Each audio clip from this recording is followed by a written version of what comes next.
Hello, this is Sophie Lawson from sophielawson.com, and that means it's another walk and talk. There's loads of Sydneys out today. Sydney the Seagulls. This is episode 206 of the Sophie Art Podcast, which is a little podcast that I do about the art and Tings. I'm going to start that again. I'm going to start that again. I'm not going to now. Because, well, this is one of the things. I'm going to throw me out of the way. This podcast here, it's been a funny old week, as they say. And this podcast here, I'm going to be talking about two main topics. So the first thing is, the world's gone mad. I'm going to be talking about an issue that's arisen in Formula 1 to do with Russian drivers. And now basically what it's doing is taking away freedom of speech in a strange way, disguised as like a positive. So I'm going to talk about that. I'm also going to talk about mind attacks. Because even though I think they seem separate, I'm thinking they're the same thing. Well, they're linked. So the world going mad, I think, is linked to mind attacks.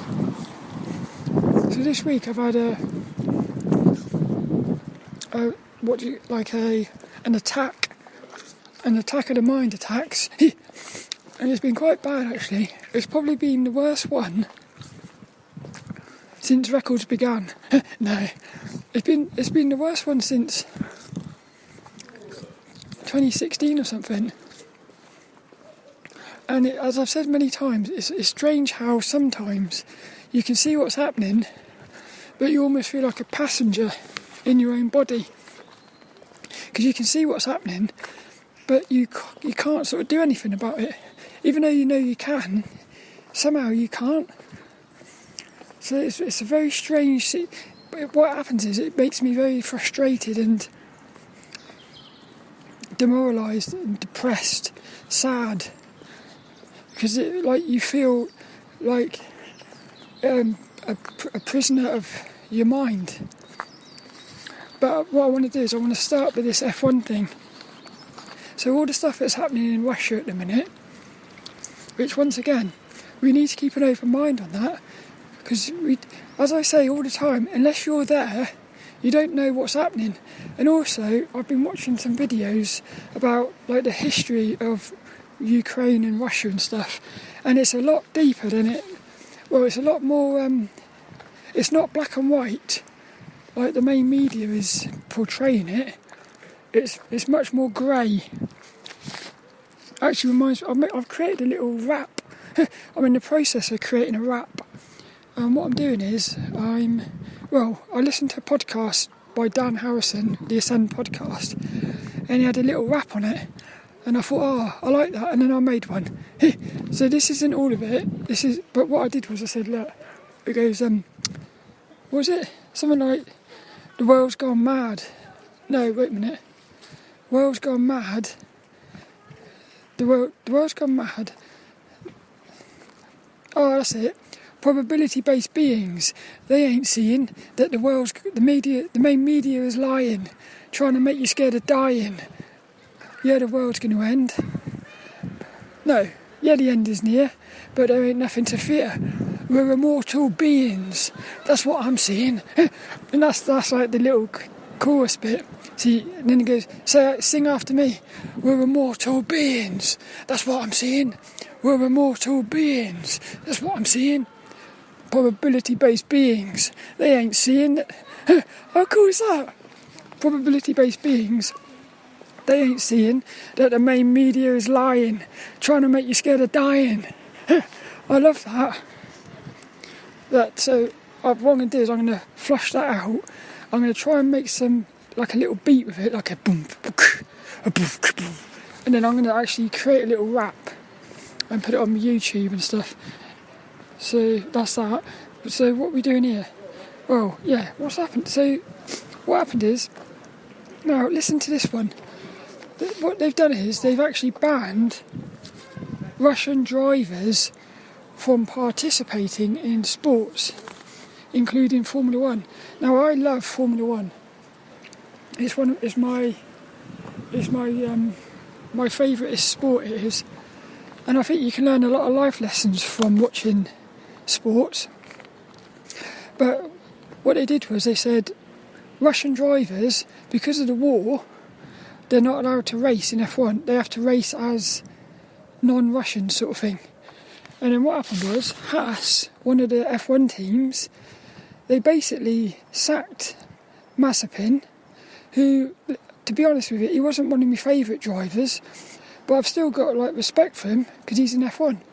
And they sacked him, so he's lost his job, which was his love. He loved racing, because if you're in Formula One, you're obviously there because you love it. And he must have been good enough to get into F1. So they've sacked him just because of the thing going on in Russia. Now what I'm saying is, if you sit and think about that for even a split second, you can see that's absolutely stupid. Like I said, the world's gone mad. How can anyone think that is fair?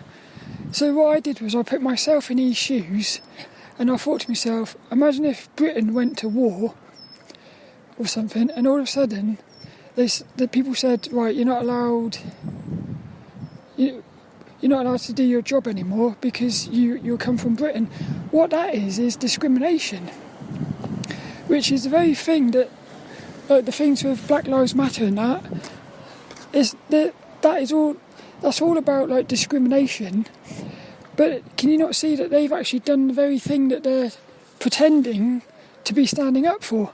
And it's also the same as what happened in Canada with the the Freedom Convoy with the truckers. That was all about freedom, and they flipped it. What they do is they invert everything. So things that you think they make things look positive when it's actually negatives. And this goes back into that probability-based beings thing. If you're not paying attention, you're just a probability-based being. So you're not seeing. So in my notes, what I've put is, well, there's two sides to every story. That goes into the conflict thing. Because on the face of it, obviously, because you've got compassion as a human. Obviously, if you're seeing one-sided violence, you're gonna sort of resonate. You're getting what they're doing is pulling with your emotions. That's what I'm thinking. But you've got to sort of keep an open mind here and have a look at both sides of it, because it's a lot more to it than what meets the eye. So yeah, I put Mazepin being sacked is like a discrimination.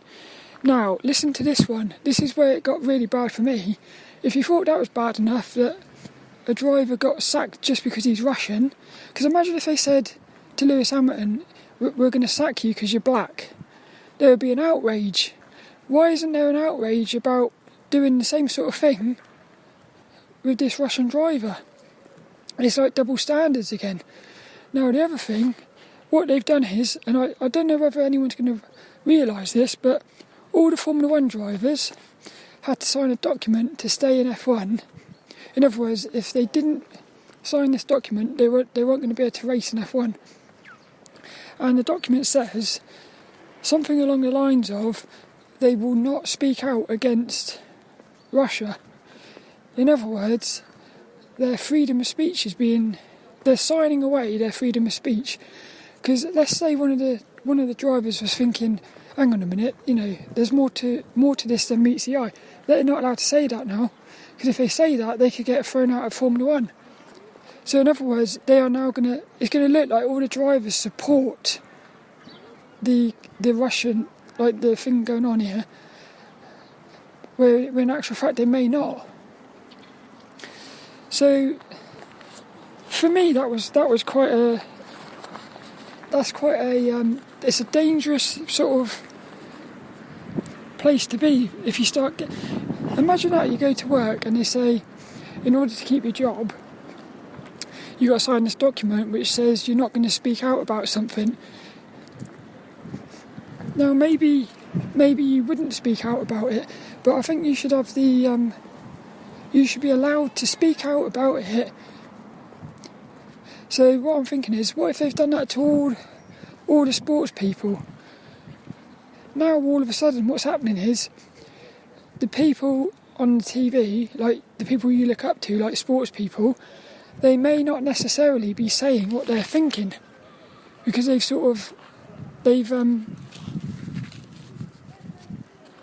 like signed a document so they won't speak what they think. So that one for me, that was like quite, and then when I started seeing things like that, you sort of think, well, what is going on here? What else have I put in my notes? I've also put, well, freedom of speech. Everyone will praise this move without realising it's removing future freedom.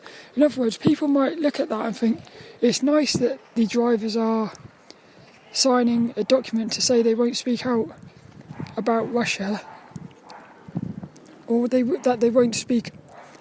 It's basically that they are not going to speak out about. They're not going to support Russia, basically. So you look at it, and because of the way the media's played it all, you think, well, that's obviously a good thing.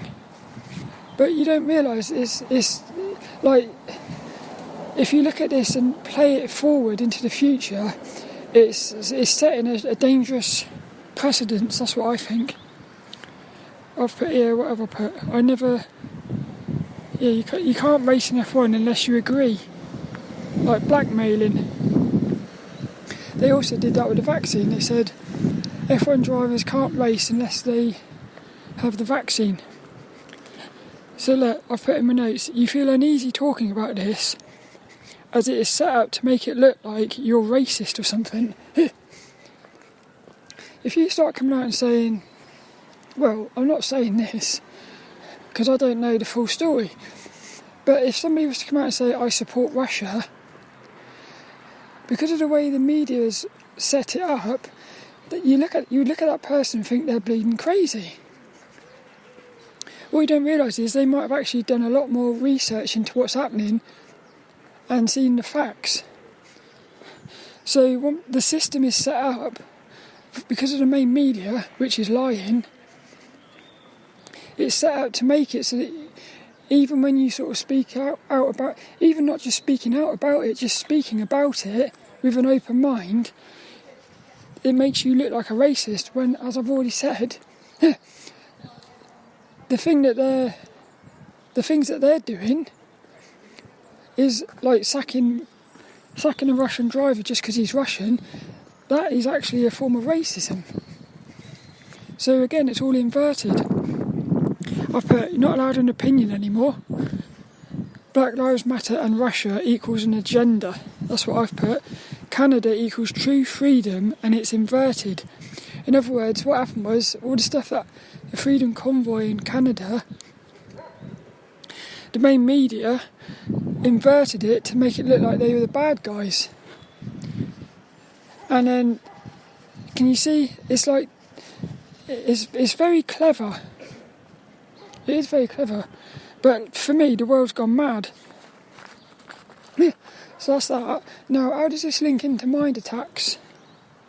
Well, what happened for me was, so because I'm on hormones for transitioning, I have to have this blood test. So I have to have a blood test every it's about 6 months. But I haven't had one for ages. And all of a sudden they said, we need you to take a blood test. I like pigeons. I feel like pigeons are common folk. You know? I feel like they're the sort of people... The pigeons are the sort of ones that would be just... like, they wouldn't judge, I think. Pigeons are just... Of all the birds, I think pigeons are the ones that are the most down to earth, little common folk. So after I have this blood test, and part of me was thinking I don't really want to do this anymore because I don't want nothing in my body. So I'm actually in the process of trying to get my mind to a place where I can let go of all my hormones, which is going to have an impact because you would sort of go backwards a bit you would basically go back to being more masculine. But I'm sort of alright with that now, but I'm obviously not because I'm still attached to these patches because I went and had my blood test. So the mind attack. Good morning, Mr. Magpie. Magpies are cool, aren't they? Black and white. Good versus evil. So what happened here? Oh, wait a minute. What happened there? See, that was another mind attack. What happens is if somebody comes close to me, I tend to get distracted. Some sort of anxiety thing. What I'm starting to realise now is the mind is... I was going to swear then. The mind is a complete cock, basically. Yeah, and it's starting to cheese me off because I don't know what to do. So what happened is I had this little blood test, which is going to be the last one I ever have. I've decided that, and like I said, I'm in the process of getting myself to let go of all my hormones, to go back to being just pure, like as I come into the world, basically, I suppose. Which is funny, because what happened was I spent all my life thinking I needed to transition. It was only once I transitioned I realised I didn't have to, which is quite funny. I do like that. I thought it's quite... There's something quite cool about that. Hey, you know these, what are they called? Magpies? They're not actually black. They're like a sort of a bluey... They've got like a bluiness to them. I think this one's eating... Hey, he's gone. Silly. He's gone into the tree now. Distractions as well. The mind does that a lot. It distracts me. Focus. Ricky Gervais did that once on one of his on The Office. Focus. So what happened was I had this blood test, and as I was doing it I was thinking to myself, I don't want to do this. Right? Now I come out of it, all of a sudden the mind started saying really horrible things, like they've done something to you, they've put something in you. Now maybe they have, maybe they haven't, but I can't do anything about it now. And also, even if they have, that was against my free will, so it wouldn't matter anyway. What's happened though is the mind lying, it feels so believable. And I've got this strange thing where once a thought gets in my head, it can be very hard for me to get rid of it. Well, but then I also know that this is a good thing, because I've had this before in the past. Whenever I get one of these really bad mind attacks, it always ends up with me coming out of the other end a lot more positive. So it's a bit like what I spoke about on one of the last podcasts, where I said, because the world is in transition, it's going into a more positive. Before it gets into the more positive, it has to go to the extreme negative. So I wonder whether this whole thing is just... Whether what happened for me was this mind attack is actually a positive, in that what it's done is it's allowed me to let go of my patches fully, which was something I couldn't do before. Because there was a bit of me that was like, I don't know if I can do this. And now I know I will. So I can see it's a positive, but the thing is, what's horrible is the mind is inside of you. And I know it's not me. Some of the thoughts in my head I know are not me, but they're inside of me. So it's like you can't sort of escape them. So I'm just finding it a bit hard. And the other thing is, what I'm noticing is that I don't know how to say this, but it just feels like to me, hey, I'm going to go in the tennis courts. I've never been in here. I've never been in these tennis courts before. Game, set and match. That's cool, isn't it? Hey, little pigeons in the tree as well. Oh, I forgot what I was saying there. See, I got distracted again by the tennis courts. I played tennis once and it's really hard. I thought it was going to be easy, but it's quite hard actually. Right, what was I talking about? Something to do with, the mind being inside of you. I don't know. This is it. See, so a thought goes into my head. It's a lie, but I believe it. If I believe it, it becomes real. So what happens is, I feel like this is happening big in the whole world. Let's say a thought goes out of the main media. If everybody believes it, it becomes real. So what's happening is, this is weird. Hey, little Robin!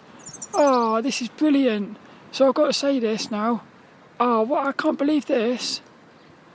Do you know, this is amazing. What happened was, right, just before I went for that blood test, I walked through Saltram and my spirit animal is the robin. Whenever I see the robin, it's basically a sign from the universe that I'm on the right path. And what happened was, I saw 5 robins. Just before my blood test, I saw 5 robins, because I had a bit of doubt about going to the blood test. And then what happened was, I saw 5 robins, which said to me, it was like the universe's way of saying you're on the right path. What I've noticed about robins is, like how the pigeon is it's just like a little he's a common guy. He's just being, he's just like a working class guy. I feel like the robin is like an artist. Because whenever you see a robin, it's always singing. The robin is always singing. So I feel like it must be happy all the time. Hee! Oh, I hope you can hear that robin. He's cool, he is. So what happened was, again, I got this thought in my mind saying negative things about this blood test, but then I saw 5 robins. Now, what that says to me is, the reason it was 5 robins and not just one is, because if it had been 1 robin, it would have been like, that's nice. If it had been 2, it would have been, that's nice. The fact that it's 5 meant that in the future, when I got this mind attack, I could remember the robins, almost as if it was the universe saying, look, I've given you 5 robins to make you aware that I am here and that you're on the right path. You see what I mean? So again, I think the future and the past are talking to each other. Yeah, that robin, I love that robin. He's still singing himself, he is. So it felt to me a bit like that was powerful. So it's as if you've got 2 things happening. You've got negative thoughts in your head talking to you, trying to sort of take you into certain directions. You've also got signs in the universe which are sort of trying to show you that you're on the right path and that.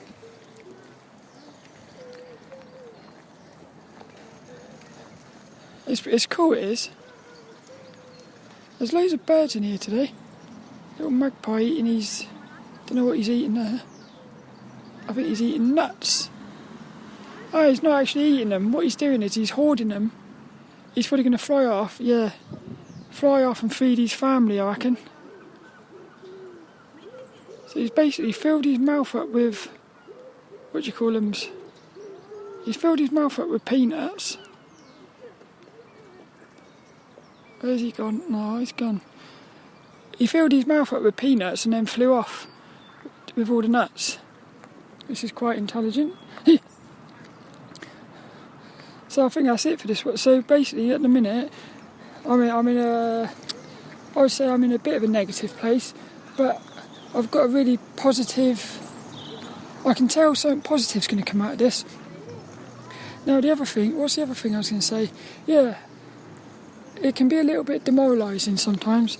So I've spent, 6, 7, 8, 9, let's say 9 years, like practicing meditation, all the rest of it, and yet even so, the mind still gets a grip of me. So I just think, how long is this been going on? I just wonder what life would have been like if I hadn't been meditating. But then there's another good thing as well. Muji, for me, like the spiritual master, what he said, just as you're about to pop into like the positive, you're going to get a massive mind attack. Because he says the mind is not your friend.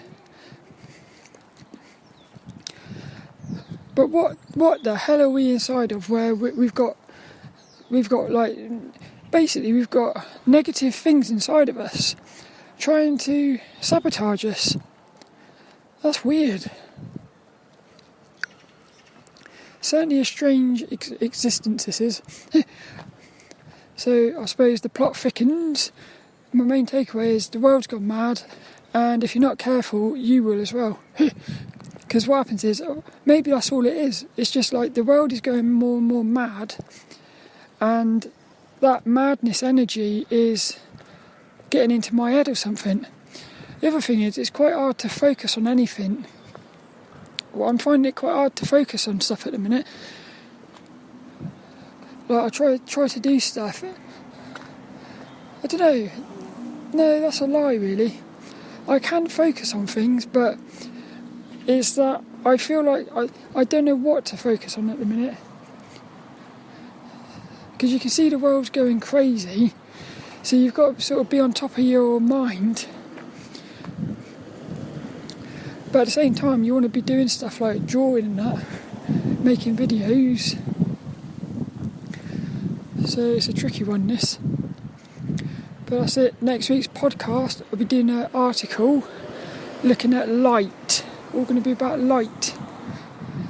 So I hope you enjoyed this one, this little walk and talk. And, well, all that's left is this week's inspirational quote. You can find show notes and everything at sophielawson.com. And I think that's it.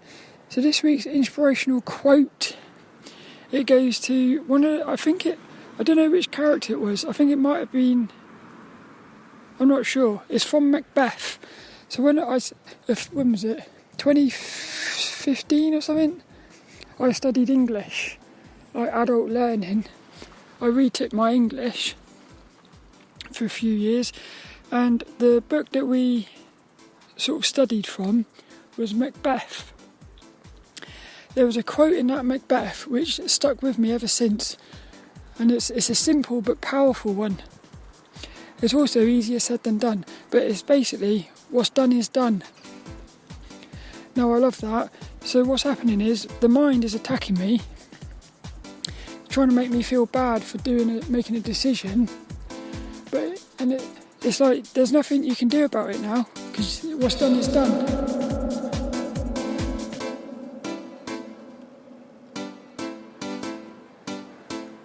Yay! That is a podcast.